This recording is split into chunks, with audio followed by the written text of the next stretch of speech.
எனவே உங்களுடைய இந்த அன்புக்கு என்னுடைய முதல் வணக்கம்.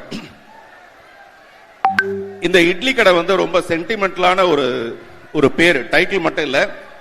இதுக்கு முன்னாடி சென்னையில மிஸ்டர் தனுஷ் பேசும்போது சொன்னாரு, ஒரு 4 இட்லி வாங்கி சாப்பிட்றதுக்கு அவரும் அவருடைய சகோதரிகளும், நம்ம பூ போல இட்லின்னு கேள்விப்பட்டிருப்போம், ஆனா இவர் பூ பறிச்சு அதை கொண்டு போய் வித்து அதுல இட்லி சாப்பிட்டதாக.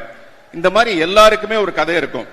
எனக்கும் அந்த மாதிரி, நான் சின்ன வயசுல ஒரு 3ஆம் கிளாஸ் படிக்கும் போது எங்க தெருவில் ஒரு ஆயா இருப்பாங்க, அவங்க இட்லி சுடுவாங்க. அங்க அந்த இட்லி ரொம்ப சீக்கிரமா காலி ஆயிடும்.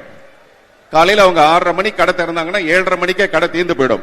அதுக்காக நாங்கெல்லாம் என்ன பண்ணுவோம்னா, காலையிலேயே சீக்கிரமா போய் அங்க கியூல நிற்போம். ஒரு தட்டை எடுத்து வச்சுட்டு போய் கியூல நிற்போம். அங்க 5 நாவுக்கு 6 இட்லி கிடைக்கும். 5 எங்க உள்ள போயிட்டாங்களா? சரி, 5 நாவுக்கு 6 இட்லி கிடைக்கும். அதுக்கு போனி பண்றதுக்காக நாங்க 1/2 மணி நேரத்துக்கு முன்னாடி போய் நிற்போம்.